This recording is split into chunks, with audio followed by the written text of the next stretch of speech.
안녕하세요. 반갑습니다. 저는 충북대학교 역사교육과에서 근무하는 김승욱이라고 합니다. 저는 중국 근현대사 전공자고요. 도시사 연구를 진행하고 있습니다. 오늘은 접경 인문학 강좌의 한 일부로 중국 상해를 무대로 한 문화 접변의 역사적 전개 과정을 살펴보도록 하겠습니다. 이어지는 강의에서 먼저 상해의 역사를 개괄적으로 살펴보고 다음 문화접변의 전개 과정을 두 강좌로 나눠서 강의를 하도록 하겠습니다. 마지막으로 상해를 무대로 한 문화접변이 갖는 의미를 정리하는 시간으로 마무리를 짓도록 하겠습니다. 네, 그럼 강의를 시작하겠습니다. 네, 우선 제가 강의에서 다룰 내용을 개략적으로 정리해 말씀드리겠습니다. 앞서 말씀드렸듯이 이번 강의에서는 문화접변의 사례로 중국의 상해를 살펴보는 것입니다. 지금부터 하는 강의는 상해의 역사를 개관하는 내용이고요. 이 내용을 다루는 동안 우리가 상해가 여러 문화가 접하는 문화적 접경으로서의 역사를 갖고 있다라고 하는 사실을 여러분들한테 말씀드리도록 하겠습니다. 다음으로 시기별로 이 문화접변의 전개 양상이 어떻게 전개되었는지를 또 설명드리도록 하겠습니다. 마지막으로 이 강의를 통해서 상해의 예를 우리가 이해할 때 그것이 어떤 의미를 갖는가라고 하는 것을 설명드리겠는데요. 이때 제가 강조드리고 싶은 것은 이 문화접변이라고 하는 것은 이 문화를 대하는 주체적인 선택 과정에 의해서 좌우된다라고 하는 사실을 설명하게 될 듯합니다. 이제 본격적으로 상해의 이 문화적 접경으로서의 역사를 말씀드리도록 하겠습니다. 지금 보이는 사진은 상해를 위성에서 찍은 사진입니다. 여기서 이제 녹색 부분, 조금 진하게 보이는 부분이 현재의 상해의 시계가 되겠는데요. 이렇게 맨 위에 보이는 이 섬은 숭명도라고 하는 섬입니다. 중국에서 세 번째로 큰 섬이죠. 첫 번째는 대만, 두 번째는 해남도. 이렇게 얘기한다면 숭명도가 아마 세 번째라고 할 수 있을 텐데요. 이 상해, 이 북쪽에 보이는 이 강은 중국에서 가장 큰 강이죠. 장강입니다. 그리고 상해의 중심 지역은 지금 약간 10개 보이는 이 지역이 상해의 시 중심이 있는 지역이고요. 이 상해를 흐르는 가장 주요한 강이죠. 이것을 우리가 황포강이라고 합니다. 그리고 이쪽에 잘 보이실지 모르지만 소주하 또는 오송강이라고 하는 강이 있습니다.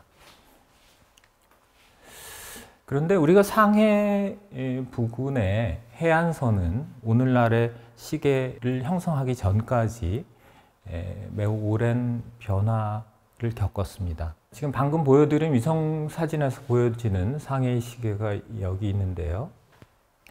오늘날의 해안선이 이렇게 형성되었다라고 하면 3000년 이상 전에는 상해의 해안선이 이 안쪽에 있었습니다.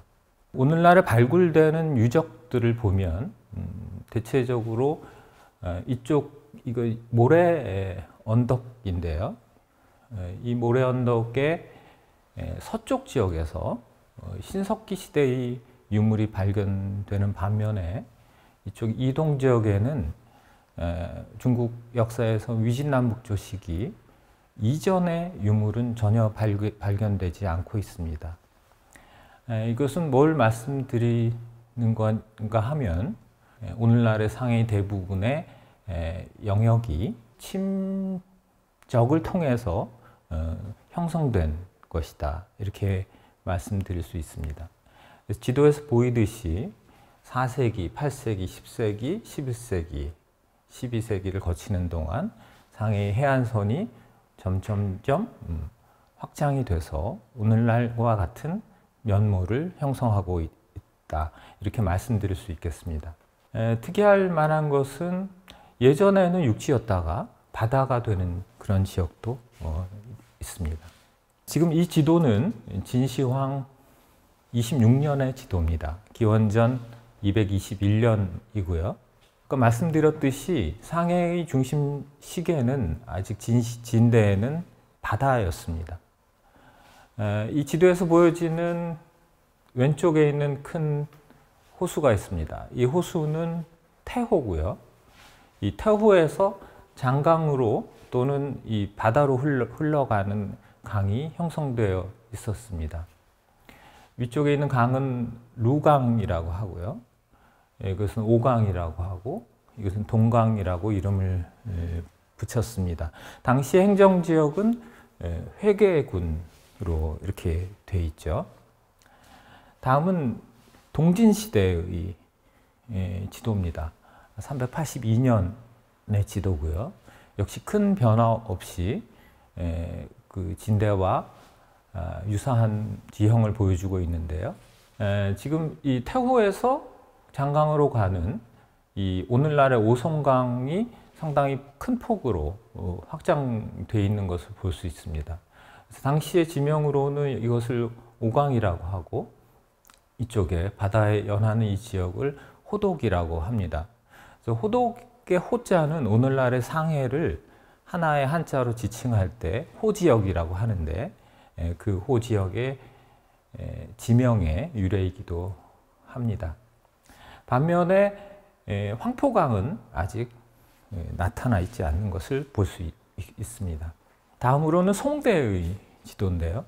송대가 되면은 오늘날의 황포강의 형성이 보입니다. 상대적으로 이 북쪽의 호독과 오강은 점차적으로 이 황포강보다 폭이 좁아져서 주요한 하천들이 하로의 기능이 이 황포강으로 옮겨가는 것을 이제 볼 수 있는데요. 여기에서 우선 상해라고 하는 지명의 유래에 대해서 한번 말씀을 드리도록 하겠습니다. 우리가 일반적으로 상해라고 하는 것은 한자로 윗상자를 쓰고 바다 해자를 쓰기 때문에 바다에서 육지로 떠오른 듯한 이미지를 갖게 되는데요. 그러한 상해의 명칭이 갖고 있는 이미지가 꼭 맞지는 않습니다. 이 지도를 보면은 이 지역에 하해포라고 하는 지명이 보이는데요. 이 하해라고 하는 것은 중국어에서 샤하이, 바다로 나아가다 라고 하는 뜻입니다. 호독과 황포강이 장강으로 이어져 내려가는 이 아래 지역에 하해포라고 하는 지명이 붙은 거죠. 우리가 서울에 마포가 있듯이 이 포라고 하는 것은 작은 하천을 지칭하는데요. 바다로 나아가는 지역에 있는 하천이란 뜻이 되겠습니다.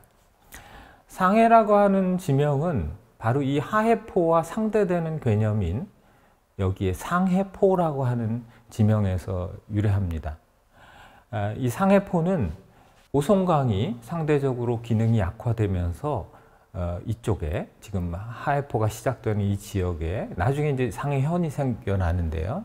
이 지역에 인구가 모이게 되고 그 지역이 결국은 이 지역을 대표하는 상해라고 하는 명칭을 갖게 된 것이다.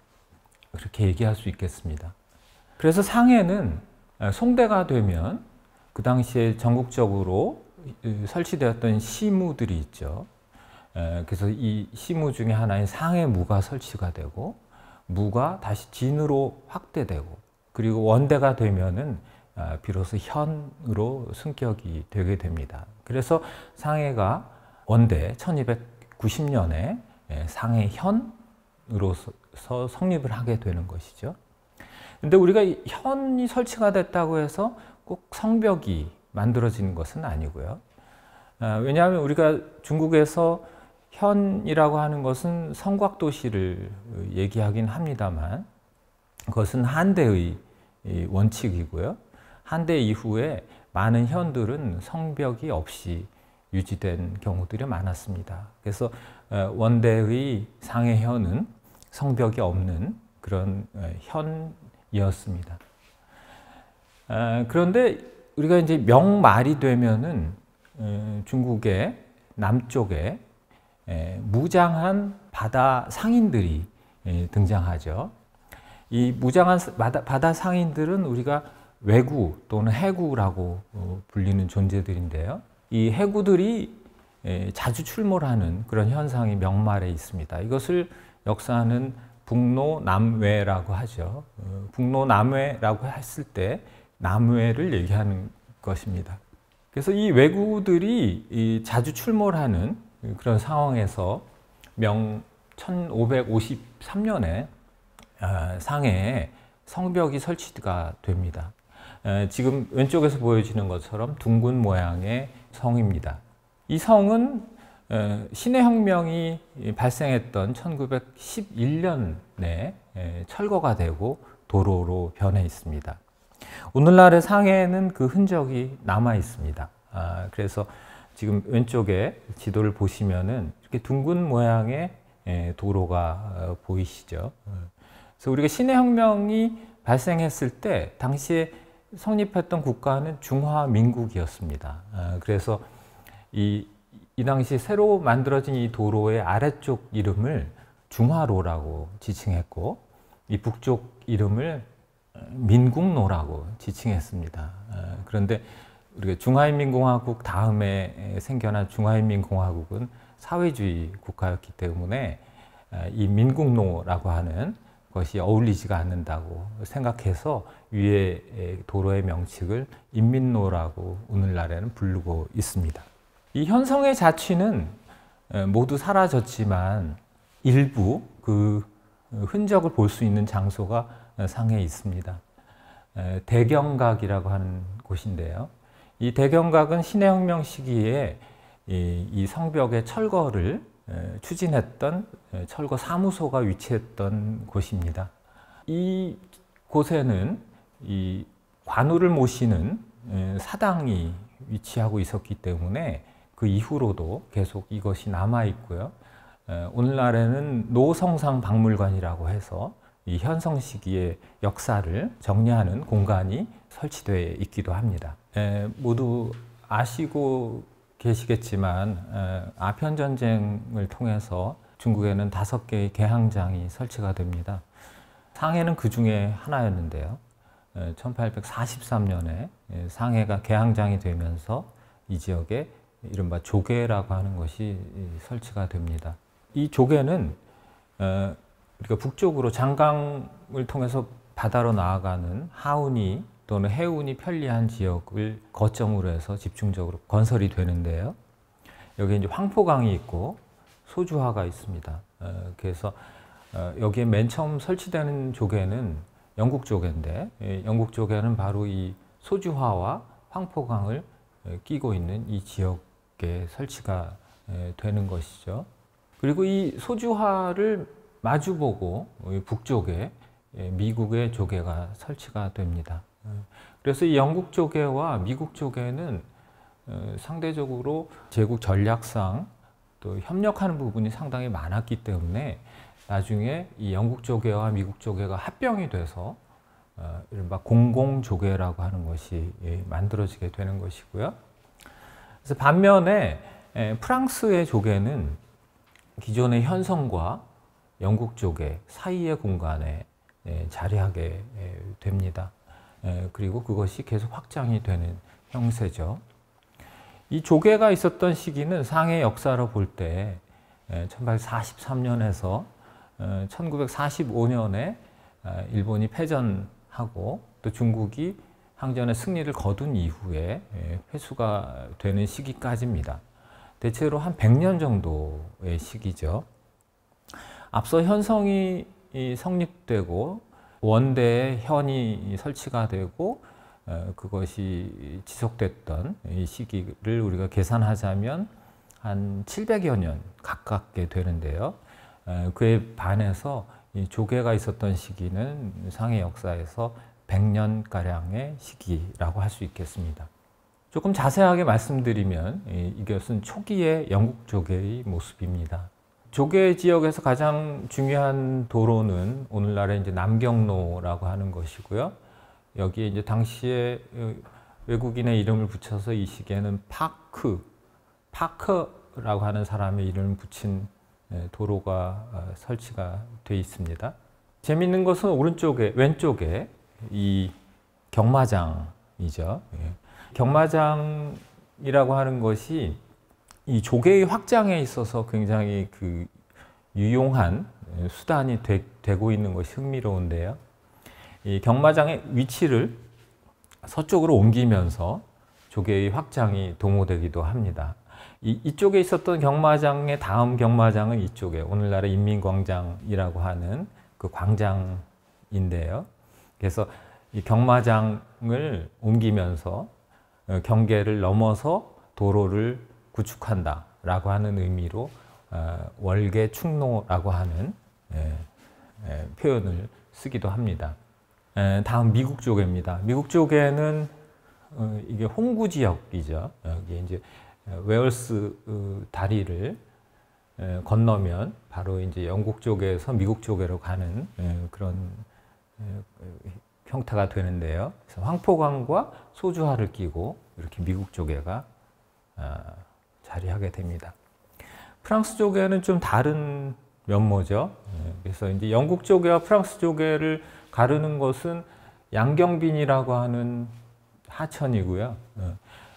그리고 이제 이 하천과 현성 자리가 공터로 남아 있었기 때문에 프랑스가 조개를 설치할 때 바로 이 빈자리를 점하고 있게 됩니다. 그런데 이제 우리가 이 지도에서도 우리가 볼 수 있는 것은 영국 조개가 기존의 현성 공간과 분리된 공간에 신도심을 건설했다고 한다면 프랑스 조개는 현성의 기존 도시 공간을 포용하는 형태로 건설이 됐다라는 거 합니다. 그래서 이것은 우리가 영국과 프랑스의 이 도시를 대하는 어떤 태도가 달라 있는 지점이 아닌가 그렇게도 설명할 수 있을 듯 합니다. 이런 그 조개들이 등장했을 때 이 조개는 상해 전체의 도시 공간을 분할하는 그런 영향을 끼쳤다고 할 수 있겠습니다. 현성과 프랑스 쪽의 공공조개가 등장하면서 중국인들의 거주 공간이 서로 격절되는 그런 현상이 나타났는데요. 지금 크게 보면 이제 홍구 위쪽에 있는 갑북 지역, 이쪽의 중국인 지역과 화계 지역, 여기 현성을 중심으로 하는 이 중국인 거주 지역, 그 다음에 황포강을 건너는 이 포동 지역이 이 조개에 의해서 서로 연결성이 차단되는 그런 모습을 보이게 됩니다. 이것을 연구자들은 삼계 분치라고 부르고 있습니다. 이 각각의 도시 공간들이 분절된 그런 양상은 이런 그 사진을 통해서도 우리가 확인할 수 있겠는데요. 지금 보여드리는 것은 공공조개와 프랑스 조개의 과거의 전봇대의 모습입니다. 왼쪽에 있는 것은 공공조개의 전봇대인데요. 사각으로 되어 있고 오른쪽에 있는 것은 프랑스 조개의 전봇대입니다. 삼각형이죠. 그래서 이 각각의 지역의 도시 건설의 표준이 완전히 이질적이었다라는 것을 단적으로 보여줍니다.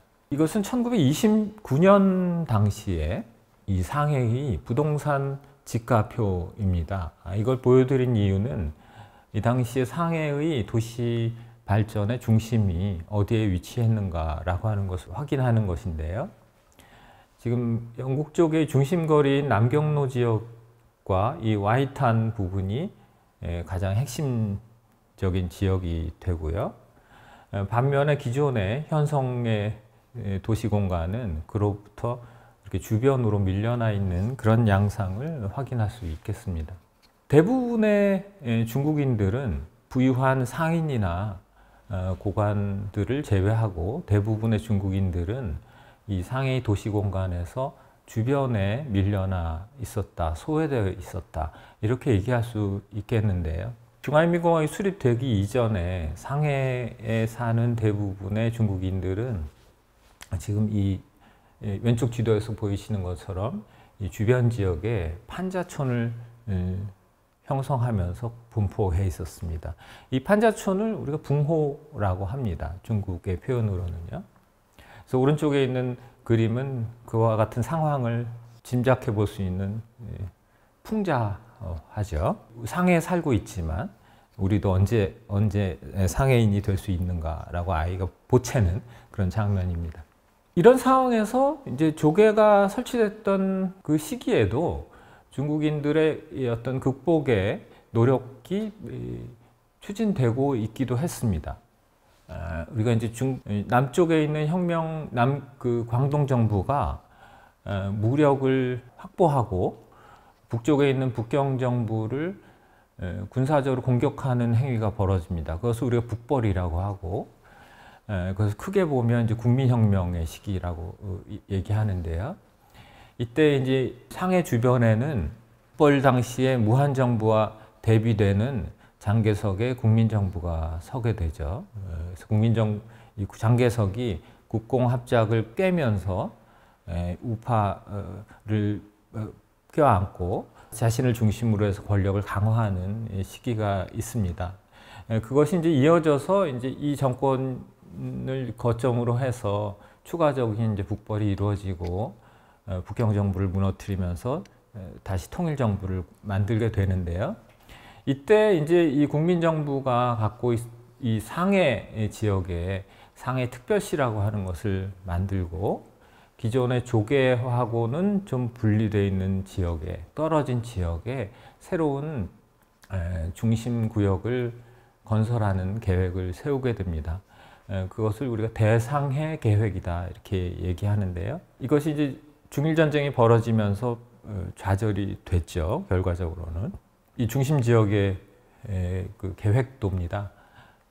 이 방사형 도로라고 하는 것을 우리가 눈에 들어오는데 상해특별시가 당시에 남경 국민정부가 중앙집권적인 권력을 이 상해 지역의 도시 공간을 계획하는 데서도 그런 의지를 투영하고 있다라고 하는 것을 우리가 알 수 있습니다.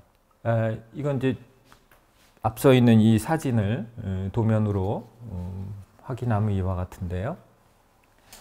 우리가 상해에 가면 상해 복단대라고 하는 대학이 있는데 이 대학은 이 지역 쪽에 있죠. 재미있는 것은 여기에도 경마장이 있습니다. 그 조계의 경마장이 있는 것처럼 이 지역에는 신해혁명 이후에 이 서양인들의 경마장은 중국인들이 못 갔기 때문에 여기 경마장을 만들었었죠. 그래서 이런 그 당시에 경마장의 모습도 여기 보이는데요. 이게 이제 예전에 사스가 있었을 때 상해 그 폐과 의원이 굉장히 중요한 기능을 했는데 바로 이 폐과 의원이 바로 이 자리에 있었지요. 지금까지 이제 조계의 시기에 대해서 말씀을 드렸는데요. 이제 49년에 중화인민공화국이 수립된 이후에 이 상해는 또 하나의 그 단락을 이루는 그런 시기로 접어들게 되는데 중화인민공화국의 성립 이후의 시기죠. 중화인민공화국은 상해가 갖고 있는 기존의 소비도시로서의 성격을 생산도시로 바꾸는, 말하자면 자본가의 도시에서 노동자의 도시로 바꾸는 것을 기조로 이 도시를 개조하게 되는데요.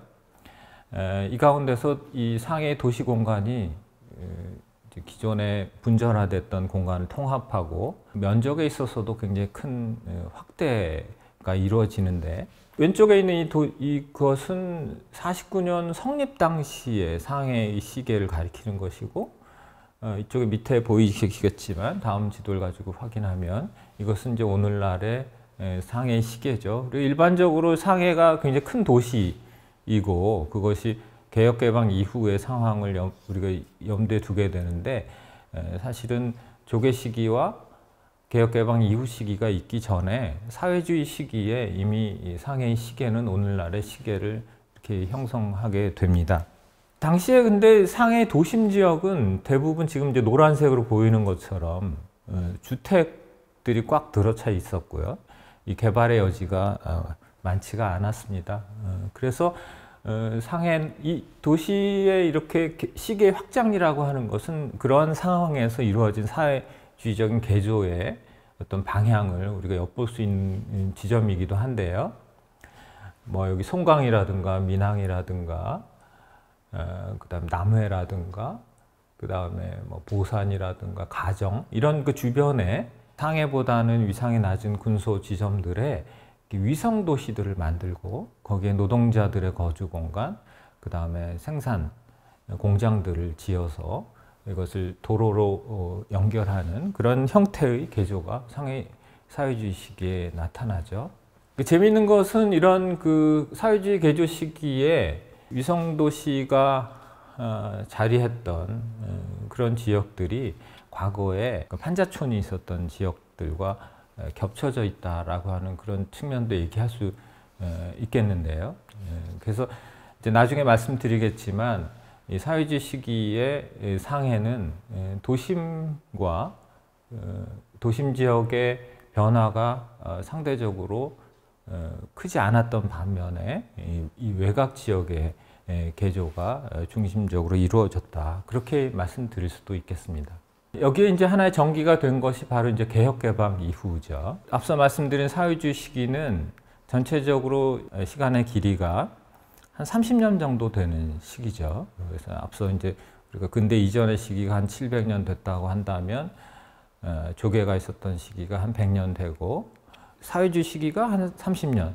그렇다면 이제 개혁개방 이후에 오늘날에 이어지는 시기가 한 30년 정도 되는 것입니다. 간략하게 우리가 상해 역사를 이렇게 살펴봤는데요. 이번 1강을 정리해서 이제 말씀드리자면 이렇습니다. 상해는 각 시기별로 이렇게 나눠지는 4개의 단락의 시기가 있는데요. 정리하자면 근대 이전 시기가 있고, 그 다음에 조개가 형성돼서 조개를 중심으로 해서 발전했던 조개 시기가 있고, 그 다음에 사회주의 시기가 있고, 그 다음에 개혁개방 이후의 시기가 있습니다. 그런데 이 각각 우리가 근대 이전의 시기는 상해가 육지화되면서 여기에 이주민이 등장하기 시작해서, 그리고 그들이 이 뒤늦게 형성됐던 이 도시에 집중하면서 나타나는 일종의 문화접변 현상이 나타났을 겁니다. 왜냐하면 여러 다른 지역의 사람들이 모였으니까. 그래서 우리가 상해는 다른 중국의 도시들하고는 좀 다르게 뒤늦게 등장한 도시였기 때문에 기본적으로 이민사회로서의 속성이 강하다. 처음부터 이렇게 말씀드릴 수 있고, 여기서 나타나는 문화접변의 구도가 기본적으로 형성돼 있었다. 이렇게 얘기할 수 있겠습니다. 그런데 이제 이 조개 시기는 바로 앞 시기하고의 구별되는 주제들이 있습니다. 그래서 앞 시대가 중국이라고 하면 조개 시기라고 하는 것은 서구를 대표하는 것이고요. 앞 시기가 전통이라고 하면 뒤시기는 근대를 대표하는 것이죠. 그래서 문화적으로 보면 앞 시기는 중국 문화, 조개 시기는 서구 문화, 이렇게 두 문화가 서로 만나는 지점이 있습니다. 여기에 이 두 문화가 어떤 변화를 보이는가, 이것이 문화접변이라고 하는 관점에서 우리가 관찰을 가질 수 있는 지점이라고 할 수 있겠습니다. 또 마찬가지로 이 조개 시기와 사회주의 시기는 그 시대의 주제가 또 전환되죠. 그래서 이 사회주의 시기의 입장에서 보면 사회주의 혁명과 그 이전 시기 제국주의 열강에 의해서 주도되었던 식민주의 시기의 기억이 서로 대립하는 그런 양상이 나타나게 됩니다. 또 사회주의 시기와 개혁개방 시기도 마찬가지죠. 그래서 개혁개방이라고 하는 것은 사회주의 시기의 정책의 큰 전환이기 때문에 상대적으로 개혁개방 시기는 이 사회주의 시기와 정책적으로 일종의 안티테제의 구조를 형성하면서 오히려 조개 시기와 연결되는 그런 측면도 이제 나타나게 되겠죠. 그래서 우리가 이제 상해 역사를 이렇게 놓고 보면 상해가 여러 시기마다 다양한 문화들이 만나서 서로 접촉하고 충돌하고 그렇게 융화되고 이제 그런 양상들을 관찰할 수 있는 매우 좋은 예가 된다라고 하는 것을 알 수 있겠습니다. 앞서 살펴본 첫 번째 강의에서는 상해가 다양한 문화의 접변이 이루어지는 문화적 접경으로서의 의미를 갖는다라고 하는 점을 상해의 역사를 통해서 살펴보았습니다. 이어서 2강과 3강에서는 각 시기별로 문화접변이 이루어지는 구체적인 양상을 살펴보도록 하겠습니다. 그럼 다음 시간에 다시 뵙겠습니다. 그동안 들어주셔서 감사합니다.